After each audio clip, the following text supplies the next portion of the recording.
Donc, on revient à notre présentation. Donc, je disais, pour créer votre application sur Docker Container, il faut ce qu'on appelle un Dockerfile. Ça, c'est à gauche. Donc, on va détailler tous ces outils, ces éléments dans les prochaines slides. Donc, voilà, les terminologies qui vont être utilisées quand vous allez vers la containerisation, c'est la notion de Dockerfile ou le code source de votre image, l'image elle-même, le Docker image ou l'image compilée, le Docker container où l'image qui va être exécutée sont les process de l'image, et le Docker Registry, like GitHub, c'est là où vous stockez les images. Et après le Docker Engine, c'est le Docker pour le moteur ou l'engine qui va exécuter les images pour vous donner accès à vos applications container. Donc, Docker, par exemple, à la différence de son concurrent Ankidor, qu'on a parlé tout à l'heure, c'est une application client-serveur et qui utilise des méthodes et des requêtes HTTP au mode API pour communiquer entre le client et le serveur. Donc, ici, si vous utilisez, quand vous déployez Docker sur votre machine, il y a deux entités, Docker client et Docker serveur. Donc, je peux déployer mon Docker serveur sur une machine et mon Docker client sur une autre machine. Je peux les déployer les deux sur la même machine. Ça dépend du contexte. Donc, c'est une architecture elle-même client-serveur. Les trois composants, les piliers du Docker sont, comme on le disait tout à l'heure, le Dockerfile, le Docker Image et le Docker Container. Le Dockerfile, c'est la partie la plus difficile et la plus importante qu'il faut comprendre. Et d'ailleurs, on va vous montrer comment faire un exemple plus tard. Pour créer ton Dockerfile, c'est à base de ça, il va te créer l'image. Et après cette image, je peux le pusher ou le peler depuis mon Docker Registry, donc Perl. Donc Docker Perl, on installe ici une image qui s'appelle Alpine 3.18 sur mon container Docker. Je peux la télécharger sur mon Docker. Après, je peux l'inspecter. Donc, inspecter l'image, c'est pour avoir beaucoup de détails sur cette image. Donc, une petite remarque ici. Par exemple, si tu vas télécharger la version Alpine Linux, la version standard ISO, elle peut avoir 10 gigas la taille, peut-être 1 giga ou 2 gigas de taille. Par contre, sa version container, elle va contenir la base minimum 5 mégas. Et c'est ça le principe du microservice, c'est-à-dire des petites bouts d'application qui tournent sur des images, des petites containers à la fin pour exécuter tout ce qui est nécessaire pour cette image. Donc, pourquoi je dois télécharger ou installer un OS ou avec toutes les bibliothèques et toutes les machins et tout, pour par exemple à la fin calculer une application qui va me calculer la moyenne des mes étudiants de fac, de semestre.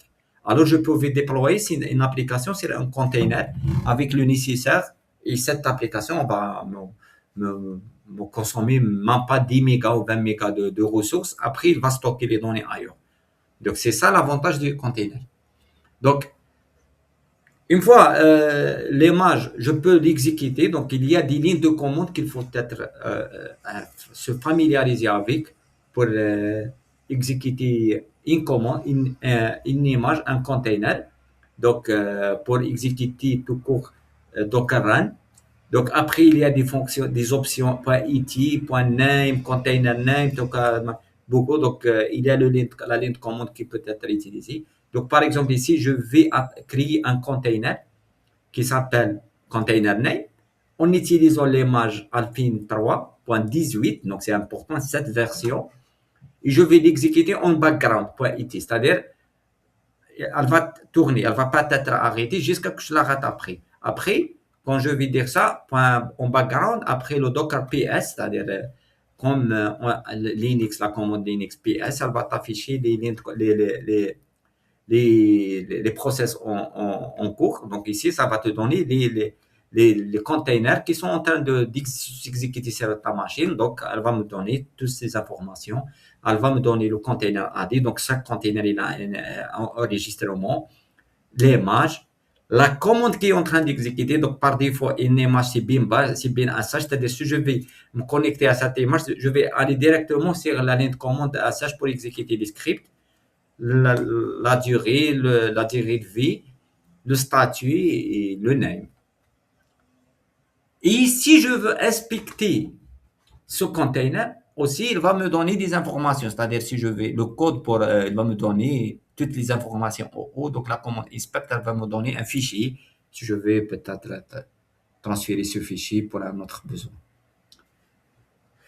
Donc, pour inspecter le container, donc juste la commande inspect, il va me donner beaucoup de détails sur l'image. Donc, tout à l'heure, il me donnait ici l'état, statut, running et tout. Mais supposons que je veux aller beaucoup plus de détails. Par exemple, ici, il va me donner le hostname de ce container, le fichier host, le fichier resolve. C'est presque comme vous êtes en train de travailler sur Linux et vous voulez savoir c'est quoi le resolve, c'est-à-dire le DNS, le nom DNS, le hostname, l'adresse IP et tout. Il va vous donner aussi le système d'information, toutes les configurations système de ce Docker qui sont en train d'exécuter, puisqu'en réalité, c'est un système d'exploitation, petit système d'exploitation qui a des données que je veux savoir, ils sont stockés. Par exemple, si j'ai maintenant sur ma machine Linux, il est stocké ce conteneur que je suis en train de lister, ce conteneur, le conteneur X ou Y, il est stocké dans les informations ici stockées ici. var lib docker container, l'id de container. Donc, vous voyez, il commence par 68 jusqu'à 00, c'est le même. Donc, c'est un répertoire. Donc, ici, j'ai le resolve.conf. Ici, j'ai le hostname. Ici, j'ai le host. OK. Bon, les network settings aussi, il y a des informations concernant le network si je peux faire un diagnostic après et tout. Donc, si je vais comparer entre la terminologie Docker et la terminologie conducteur qu'on s'est parlé tout à l'heure, donc à droite, c'est les commandes. Donc, on dit ici, c'est des commandes qui s'exécutent en mode API entre le client et le serveur. Donc, Docker build, ça c'est pour build, images, RM, run, exécuter, PS, tout ça, les images. On va parler après. Par contre, l'autre, c'est une conducteur, c'est une technologie qu'on appelle Bash Script. C'est les gens qui travaillent, c'est des scripts qui s'exécutent en standalone. Par contre, l'autre, c'est des commandes API. Et tout le monde le sait maintenant, l'API, c'est la technologie du web. Tout ce qui est API, toutes les plateformes, c'est-à-dire si je veux modifier après, si je vais faire des intégrations avec Docker, je vais juste s'intégrer avec son API. Par contre, avec la notion de bash script, il faut entrer dans les scripts et faire des modifications. Et ça, c'est de l'ancienne technologie, mais c'est plus utilisé maintenant dans le cloud et c'est les API. Donc ça, c'est pour faire une comparaison. Donc, la terminologie, donc, par exemple, ici, si je veux exécuter un container ou la supprimer, je peux le faire RM, c'est-à-dire, c'est presque comme Linux. Vous voyez la commande RM, la commande copy, la commande stop. Donc, ça, c'est la même terminologie. Donc, pour supprimer un container, tu ne peux pas supprimer un container qui est en train de s'exécuter. Il faut d'abord le stopper. Pour le stopper, il faut l'inspecter pour voir est-ce qu'il est excited, false ou là il est paused. Après, vous pouvez le supprimer. Donc, c'est un process qu'il faut respecter. Il ne faut pas donner un administrateur de code pour supprimer un container qui est en train d'exécuter. toujours dans les commandes Docker ici détail. Donc, euh, euh, vous pouvez créer, bon, il y a la notion de créer un conteneur et d'exécuter un container, c'est-à-dire vous pouvez créer un container sans aucune image et tout, avec la commande create. Après, vous pouvez le stopper.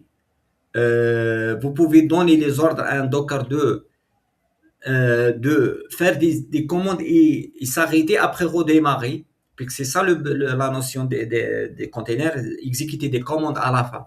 Donc, pour l'exécuter, il y a un cycle de vie, exécution, création, exécution. Je peux le faire pause, arrêter l'exécution, un pause. Donc voilà, redémarrer, restart. Euh, si j'ai plusieurs containers qui tournent, je peux arrêter des containers qui sont pas nécessaires. Après, je vais les remover. Et vous voyez là, c'est des commandes manuelles. Donc, vous voyez, ça, c'est des commandes que n'importe qui peut utiliser. Donc, après, dans le Kubernetes, on va voir que ces commandes deviennent des commandes automatisées. C'est-à-dire, il y a des méthodes pour le faire de façon DevOps. Voilà. Donc, la première des choses pour Docker, c'est de faire un build, c'est-à-dire créer votre image. Pourquoi je dois créer soit j'utilise des images existantes pour mon application, soit je vais créer mon image. Donc, ça dépend le besoin. C'est-à-dire, si je veux faire un peu, récupérer une image disponible publiquement, après, à partir de cette image, je vais créer mon image et je vais la pusher à mon container registré pour un autre besoin. C'est-à-dire, créer une image publique ou privée. Donc, pour, pourquoi on crée les images? C'est-à-dire, on va build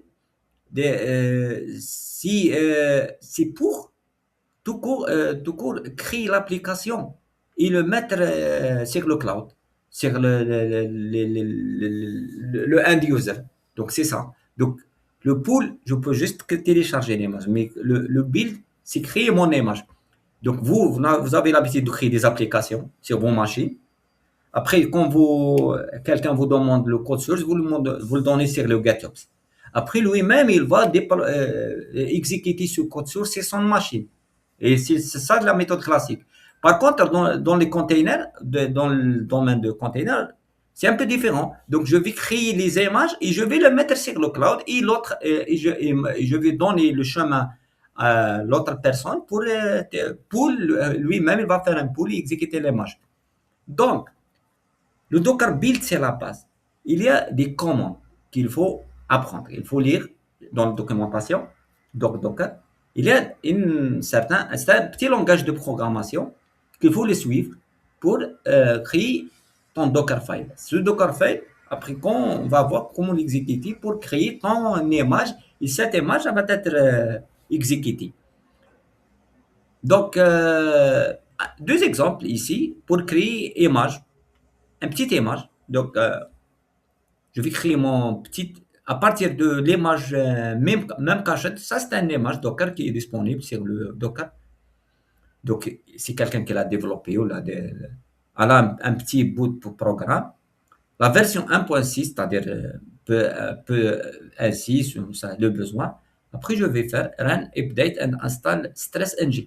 Par exemple, ici, c'est un petit programme qui va installer le package StrangeNG. Le package StrangeNG, c'est un package pour stresser le mémoire d'une VM, d'un Docker et tout. Cette image peut être exécutée plus tard, créer un Docker, un container. C'est-à-dire, si je donne à mon container 1 giga de RAM, il va le stresser, il va le consommer. Voilà. Je peux utiliser la commande stress-ng, il va consommer toute la mémoire. Un petit exemple. Un autre exemple, plus compliqué. Donc, depuis l'image Ubuntu, la version Jami, ça c'est les tags, hein, il y a des versions. Donc, qu'est-ce que je vais faire? Je vais entrer dans le répertoire download. CD. Vous voyez, tout c'est du Linux. Et je vais télécharger les packages. J'ai au, c'est une commande imbriquée. J'ai au de un 19 machin. Et je veux c'est un fichier archivé, donc tar.gadzip, regardez. Donc, c'est un fichier compressé archivé. Il faut faire la différence entre un fichier compressé et un fichier archivé. Il y a le fichier compressé archivé. Donc ça, c'est les bases de Linux. C'est pour ça qu'on disait qu'il faut faire Linux. Après, je vais faire un tar. Donc wget c'est téléchargé, tar, c'est pour décompresser, moi c'est dans le fichier user local. XZF, c'est les options de tar, donc décompresser et désarchiver et décompresser. Donc -x -f, le fichier JO01 tar et le mettre dans le fichier user local. Ça, c'est le chemin d'exécution de commande Linux. C'est comme en Windows System 32 bits. Après, je vais ajouter à mon environnement de variables. C'était notre commande Linux, vous voyez, on path. Donc le nom de path user local. Donc ici, il va exécuter Gaubin. Gaubin vont être mis ici. Donc si je vais mettre Gaubin, ça va exécuter un autre qu'on appelle un KW Network Simulator. Ça, c'est deux exemples de deux images avec leur Dockerfile que je peux créer. Donc, la ligne de commande de basic commande, il y a la commande from, c'est-à-dire je peux, à partir d'un image existant ou from scratch, c'est-à-dire je peux déployer un petit Docker sans image. D'accord? From scratch ou une image existante. C'est-à-dire si je vais mettre une image, il va aller sur le site docker.com. Si je veux par exemple une image qui est stockée pas dans docker.com, je dois mettre le chemin absolu. Donc je vais la commande copy. Donc ça, on va voir pourquoi on utilise copy pass destination. C'est-à-dire je vais copier des données dans mon image. Run. Après, je vais exécuter des commandes dans le container. Donc le workdir aussi, c'est un paramètre très important. Il va me donner le chemin absolu de mon application. Ou le env variable, il va me déclarer les variables. Et l'entrée.cmd, tout, c'est des commandes avancées que vous le trouvez sur la documentation Docker. Donc, on revient à la méthode classique de développement. Là, je veux développer une application qui s'appelle Hello World. Donc, cette application, c'est une application développée en Python, un petit programme Python. Voilà. Dans le cas standard, vous prenez ce code, vous installez un serveur, là, une machine virtuelle sur votre laptop, là, un serveur, et vous téléchargez Python 3, les packages, et la bibliothèque Flask, bien sûr, avec Python. Après, vous exécutez l'application depuis le code source. Ça, c'est la méthode classique. Donc, similairement, à Docker, on crée l'image, c'est-à-dire l'image, c'est ce qu'on appelle ici le bar metal. Le bar metal, c'est en informatique, c'est un serveur. Bar metal, c'est-à-dire un serveur physique ou un serveur virtuel et tout. Donc, vous déployez. Et tu vas installer tout, après installer ça, tu vas installer les dependencies, c'est-à-dire les bibliothèques et tout. Après, tu vas démarrer votre application. Donc, cette application, si je vais le déployer sur Docker, donc je vais créer mon Dockerfile et l'application Docker Ubuntu, c'est-à-dire je vais télécharger l'image Ubuntu, l'image de 22.04, c'est-à-dire cette image, et j'en ai besoin de cette image. Il y a maintenant, ils sont dans la version 24, peut-être l'image 17. Donc la première commande, c'est from Ubuntu, télécharger l'image Ubuntu de 22. Après, j'exécute les autres commandes. Donc, premièrement, je vais installer les dependencies, les bibliothèques, c'est-à-dire le Python 3. C'est-à-dire mon container, quand il vient pas avec Python. C'est même quand tu déploies une machine Linux, il ne vient pas Python par défaut, il faut l'installer. Donc, je vais installer Python et je vais installer Python pip. Ça, c'est l'outil qui va télécharger des bibliothèques avec Python. Donc, avec Python pip, je vais installer la bibliothèque Flask, puisque mon code, il aura besoin. D'accord? Première. Deux, je vais copier. C'est ça la chose la plus importante. Comment je vais transférer mon code source à mon container? Donc, à l'époque, vous donnez votre code source avec GitHub ou FlashDisk ou email à votre collègue pour l'exécuter segment. Ici, je vais le mettre dans mon image avec la commande copie. Et vous voyez, hello.python et j'ai dit slash, c'est-à-dire dans la source. Je vais le mettre dans le répertoire racine. D'accord? Le petit programme. Après, je vais déclarer l'environnement, le variable hello. Donc, Flask app, c'est-à-dire si je vais lancer après la commande hello, elle va être exécutée automatiquement. On va le faire l'exemple. Hein. Donc, après, avec la commande cmd, donc je vais exécuter la commande cmd avec l'option Flask. Je vais exécuter sur mon host, c'est-à-dire mon container, et je vais faire sur le port 80. Si je vais après exécuter la commande, je vais voir que le port 80, et je vais exposer le port 80. Donc, mon appelé, désolé, 8000, le port 8000. Donc, c'est ça mon Dockerfile. Le code, c'est là, c'est celui-là. Donc, il affiche tout court Hello World en utilisant la bibliothèque Flask et Python. Donc, à la fin, c'est ça mon Dockerfile. C'est comme ça que je vais créer mon image. Donc, je vais créer ma première image qui s'appelle test. Donc, je vais builder, -t, build -t. Je vais appeler mon image test, puis je vais mettre la test. C'est-à-dire, je peux faire 1.0, la version 1.0, la version la test. Et regardez ici, il y a le point. C'est-à-dire, là, il va utiliser ce Dockerfile, puisque celui-là, je vais nommer ce fichier Dockerfile. Après, le point à Linux, c'est le répertoire racine. C'est-à-dire, dans le répertoire racine, il va rechercher le Dockerfile, il va le rechercher, il va l'exécuter. Et s'il ne le trouve pas, il va t'afficher une erreur. Donc, il va exécuter, il va créer mon image. Quand il va exécuter la commande build, si je vais lancer ma commande image, je vais trouver cette image stockée localement. Après, je peux l'exécuter. Je vais lui dire, Docker, exécuter cette commande. -p, c'est le port. C'est-à-dire, exécuter cette commande sur mon PC. 127.0.0.1, c'est l'adresse par défaut du serveur du PC. Et je vais lui dire, il faut mapper le port 80 de 8000 vers le port 8000. Par exemple, si je veux mapper par un autre port, par exemple, si le port 8000 il est déjà utilisé sur mon Linux, je vais le mettre sur le port, par exemple, 8001.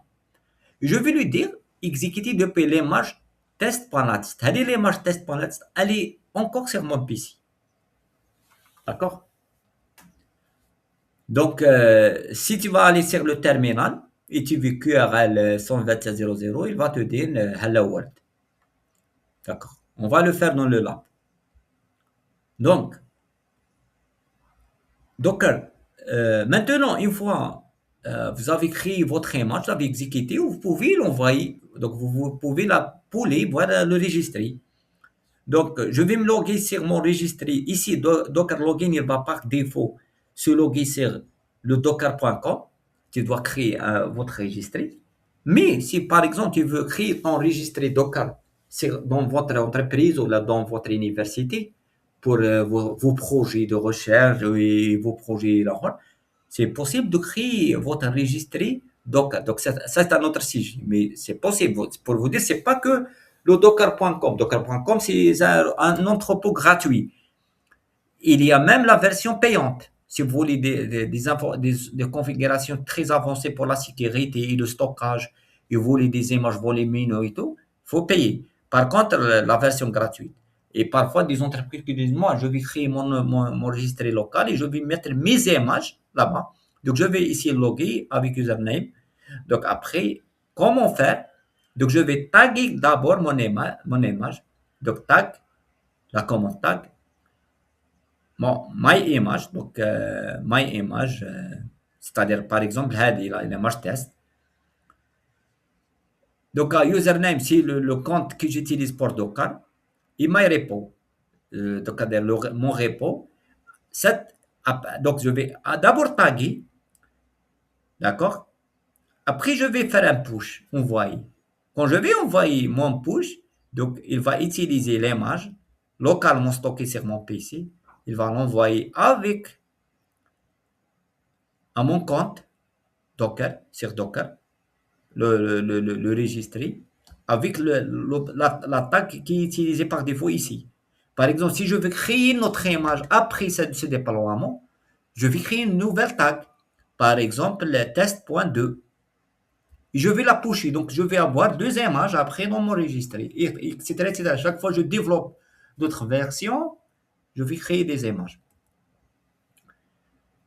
Donc, jusqu'à présent, on utilise voyez, Docker tag, Docker build, Docker. Mais il y a une autre façon de le faire, plus développer, c'est de créer un fichier de configuration.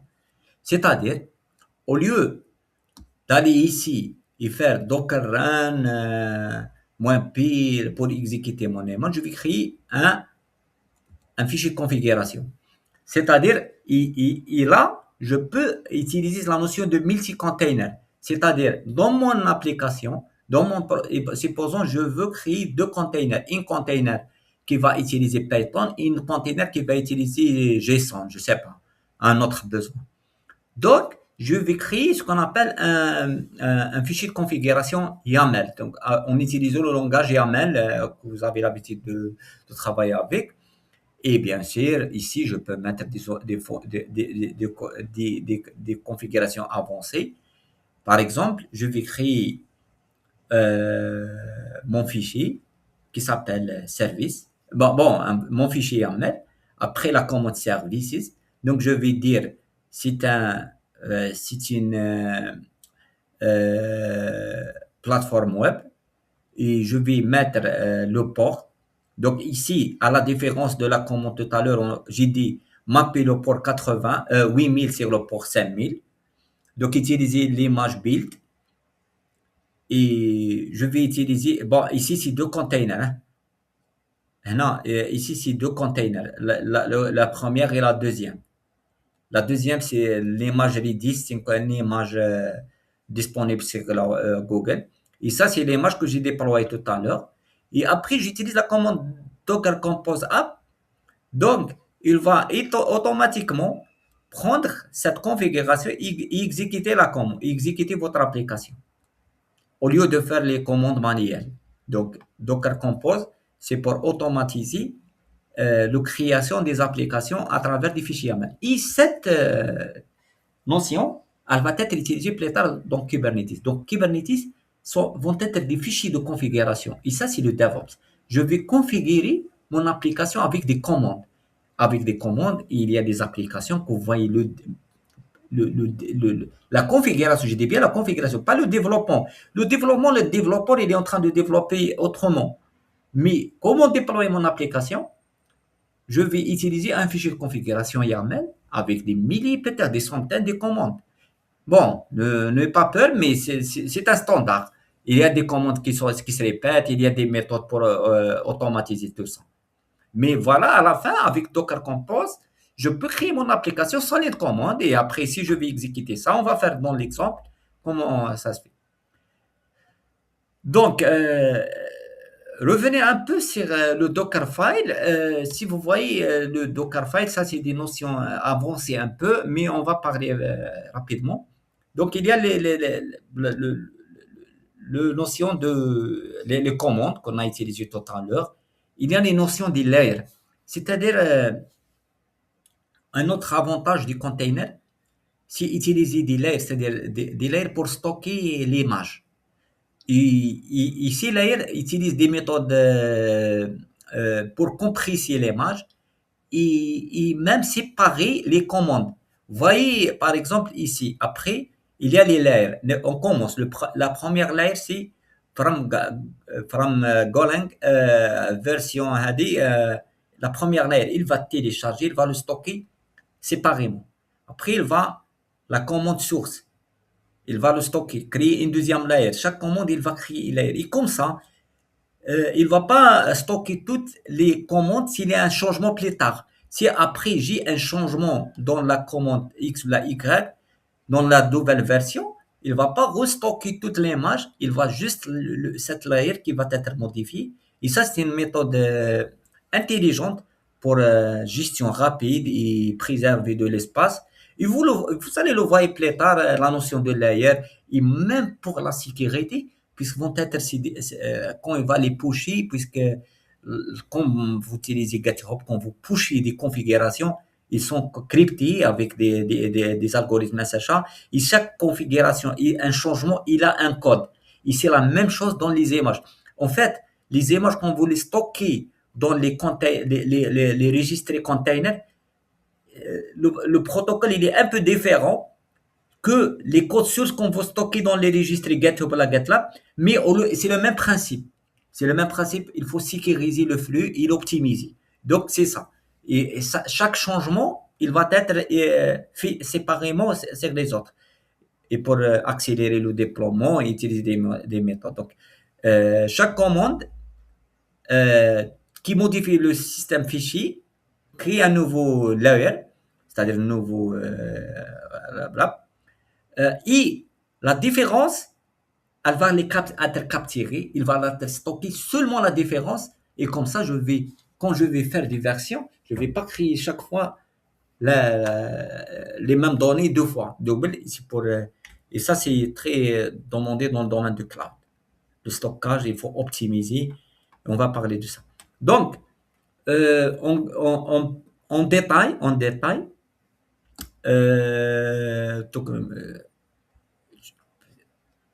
donc, comme je disais, il va mettre des layers. Donc, il commence la première layer avec, vous voyez ici, toutes les layers sont sécurisées avec des codes SHA. C'est comme dans le GitHub. Et chaque layer a une taille. Donc, s'il y a une différence dans les nouvelles versions, elle va être changée. Ici, si je vois ici un mot qui s'appelle TIN, ça, je vais me parler un peu pour les gens qui travaillent dans les entreprises. Bon, en tant qu'étudiant, vous n'avez pas encore cette notion. Le TIN, c'est une technologie de stockage développée pour la virtualisation et le cloud. Et pour comprendre le TIN et le TIC, c'est comme je vais créer un disque de 1 Tera et je vais le formater. Je vais dire cette Tera, elle est formatée, elle est utilisée. Elle ne peut pas être consommée. Et si je vais dire non, je vais pas formater, et chaque fois je peux utiliser une partie de ce disque, je vais l'utiliser. Et comme ça, si j'ai un disque dans le virtuel de 1 Tera, je peux dire par exemple 3 VM, chaque VM qui a 1 Tera, je dis bien chaque VM qui a 1 Tera, ils peuvent utiliser ce disque. Voilà, c'est la virtualisation du stockage. Et comme ça, les 3 VM, ils vont voir un disque de 1 Tera, ils vont travailler ensemble, mais faire attention. Par exemple, si un VM va consommer les 3 Tera, les 1 Tera, les autres vont tomber en panne. Mais en réalité, nous, dans le stockage, on a toujours la notion de augmenter le stockage au fur et à mesure. Mais pour moi, mon système, il va avoir 1 Tera aujourd'hui, il ne va pas le consommer tout de suite, peut-être dans 6 mois, dans 1 an. Donc, il va consommer 100 gigas, l'autre VM va consommer 200 gigas, l'autre VM va consommer 3 gigas, 300 gigas.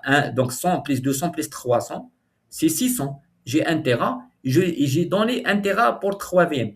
Alors, dans la configuration, c'est écrit 1 Tera, 1 Tera, 1 Tera. Peut-être un besoin. Après, dans le futur, si je veux aller je peux donner à ce disque virtuel d'autres stockages. Et c'est comme ça, ça a développé la notion de team provisioning en cloud. En virtualisation, c'est la même technologie. Donc, si ma VM va consommer, on va dire, 1 giga, c'est 1 giga. Après, si elle va consommer plus, elle va consommer seulement les modifications. Par contre, il y a le tick, voilà, le tick provisioning. Ah non, ici, si je veux 1 Tera, l'administrateur va me dire non, je veux 1 Tera exact, je veux pas je veux être réservé pour mon VM. Là, c'est un problème. Donc là, je vais consommer le 1 Tera malgré que mon OS, mon application, elle a besoin que peut-être 100 gigas. Et ça, l'autre 900 gigas pour le système, c'est consommé. C'est bon. Malgré qu'ils ne sont pas en vrai consommés, mais ils sont consommés, il y a personne qui peut utiliser. Et ça peut être utile dans quelques cas. Mais en réalité, dans le cloud, vous notez ça, c'est le team provisioning dans le stockage. Donc, le layer, c'est ça l'avantage pour utiliser le team provisioning, pour optimiser la taille je veux dire, il y a des containers bon, il y a des containers qui peuvent stocker des données importantes, hein. Il y a des applications qui ont des centaines de containers. Chaque container, elle peut stocker des centaines de gigas. Ça dépend le besoin. Donc, si on n'optimise pas, on n'utilise pas les méthodes, les technologies avancées de stockage du cloud, ça va être ça va pas être intéressant. C'est-à-dire, si j'ai une application qui consomme 500 Tera, c'est pas nécessaire de le déployer puisque ça va me coûter cher. Donc, on revient.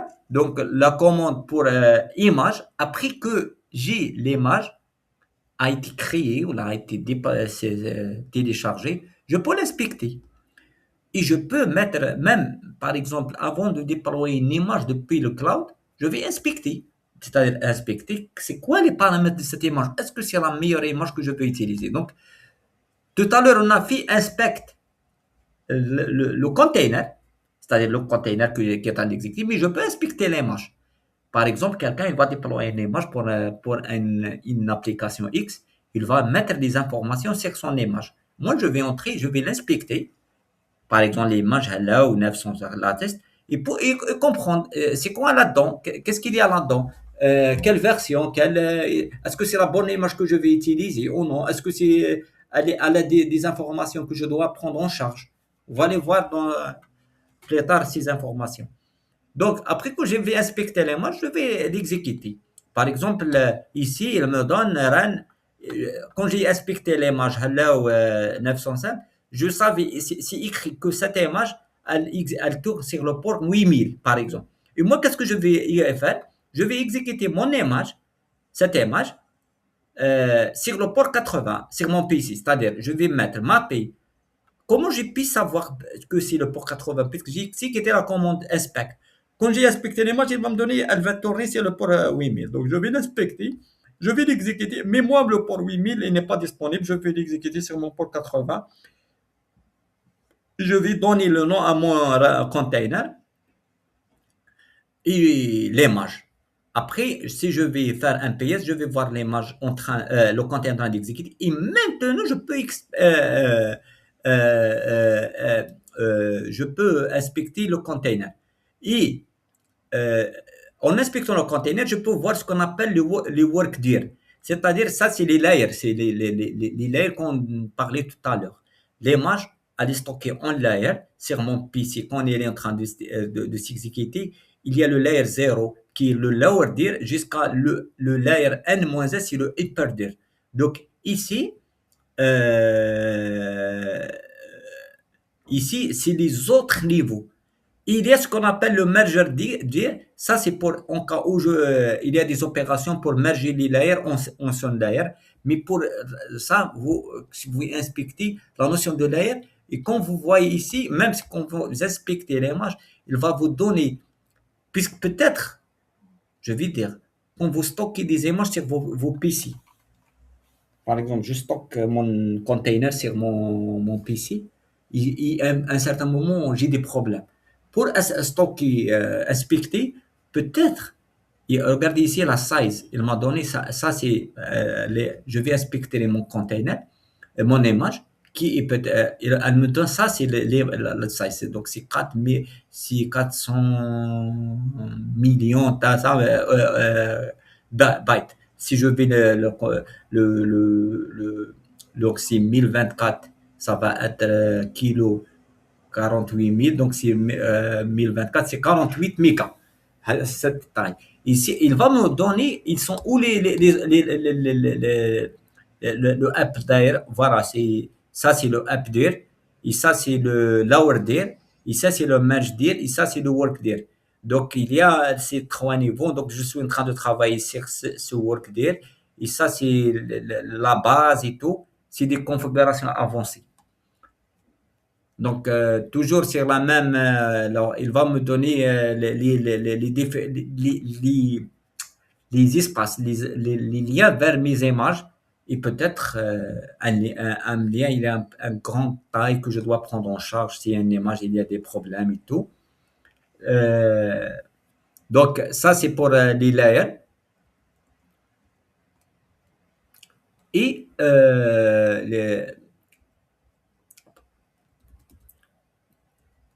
ça, c'est pour les layers, c'est-à-dire les stockages et tout, comment on stocke l'image. Après, il y a euh, la partie network. On ne parlait pas. Maintenant, il y a des petits slides après ça. Si je veux inspecter la partie network, ils sont les configurations de ces containers, comment on les commande. Donc, toujours la commande inspect container. Après, je exécute, je vais inspecter. Je peux aller sur le répertoire. Je veux mettre bon, ça c'est des commandes que peuvent être utilisées sur un container. Euh, donc, après que je vais inspecter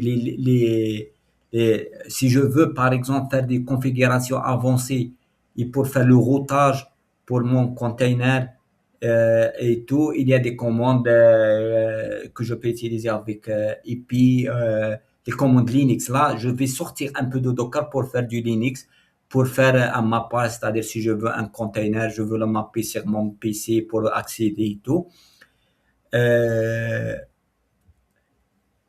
Par contre, je vais me parler un peu de network virtualisation. Tout à l'heure, j'ai parlé de stockage virtualisation et comment le container stocke les images en niveau, en layer, en utilisant le NIT provisioning, c'est-à-dire il va prendre le stockage dans mon serveur et tout, il va partager avec mes containers en mode TIN, et comme ça, si j'ai un Tera de stockage, mes containers peuvent consommer ce stockage intelligemment, puisque ici le mode TIN.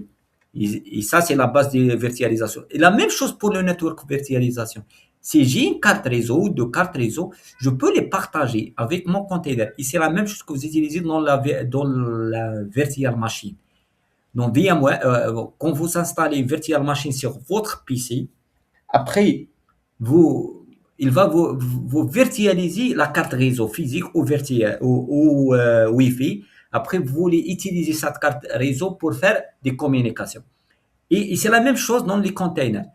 En fait, si je vais voir ici sur le NIC, le NIC, c'est Network Interface, euh, la carte réseau. Elle s'appelle Network Interface NIC. Donc, c'est le host. Le host, c'est la machine. Le serveur, c'est localement container engine ici en train de tourner. J'ai une carte réseau. Je vais virtualiser, elle s'appelle Virtual Network. Donc, ici, je le virtualise et mon application va utiliser cette interface virtuelle pour communiquer avec le reste. Donc, pour le faire, il y a deux types de communication. Ici, la même topologie dans la virtualisation que le container. Il y a le intra-host communication et le inter-host communication. À la différence, on va vers. Et ça, vous aurez l'occasion de le faire sur votre PC parfois pour faire des configurations avancées. Donc, il y a le network, le intra-host. Le intra-host, c'est-à-dire à l'intérieur un seul host. C'est-à-dire, supposons j'ai un container Docker sur un seul host. Et comment ça se communique entre les containers? Par exemple, j'ai 3 containers, les 2 containers qui sont en train de tourner. Comment ils vont communiquer? Et c'est la même chose. Si, par exemple, vous avez 2 VM sur votre machine virtuelle et vous voulez utiliser pour communiquer. Quel protocole je vais utiliser? Il y a deux. Il y a le forwarding model, il y a le routing model. Donc, le forwarding model, mon application, ou mon container, ou ma VM, va communiquer à travers un bridge. D'accord? Mais la communication, elle ne passe pas par le host. C'est-à-dire, c'est le bridge qui va gérer. Donc, la communication ici, c'est typiquement, je dis bien typiquement, entre les deux. Regardez le chemin. Si je vais utiliser le routing model, non, la communication va utiliser la carte ou le host kernel network stack, les paramètres réseau des hosts, pour communiquer entre eux. Ils peuvent peut-être communiquer avec le host. Ici, ils peuvent communiquer avec le host. Si j'ai un besoin, par exemple, si j'ai une base de données ici, je veux que mes containers communiquent. Je vais utiliser cette configuration. Si je veux pas que mes containers communiquent avec le host, donc je vais, mais seulement entre eux, je vais utiliser cette méthode. Et l'autre cas, c'est l'inter-host communication. Si, dans ce cas, c'est j'ai deux hosts. Donc, la première, il y a on l'appelle overlay communication et underlay communication. Donc, le overlay communication, c'est la technologie la plus avancée, la plus neuve et la plus demandée maintenant. Et l'autre, c'est la technologie classique. Je commence avec la technologie classique, c'est-à-dire, si j'ai deux hosts que veulent communiquer, je vais utiliser underlay communication.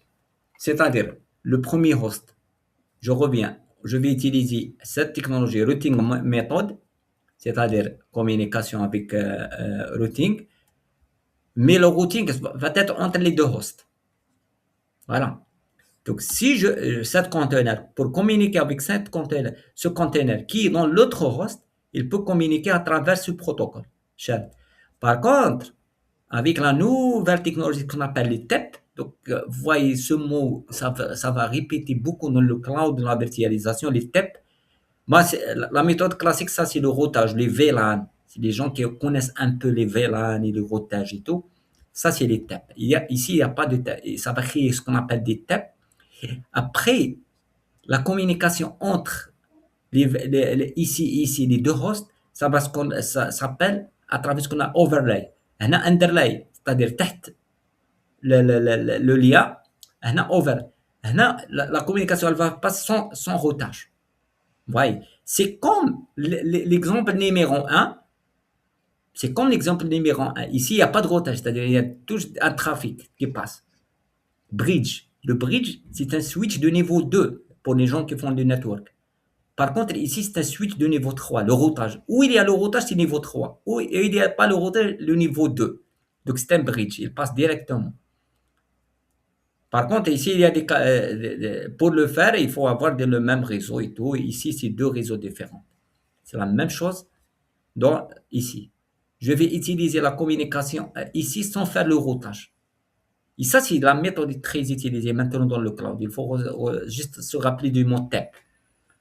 Et ça, c'est la méthode classique. Maintenant, pour le overlay, il y a ce qu'on appelle le tunneling, c'est-à-dire les data qui sont communiquées avec les containers à travers deuxième host, entre les hosts.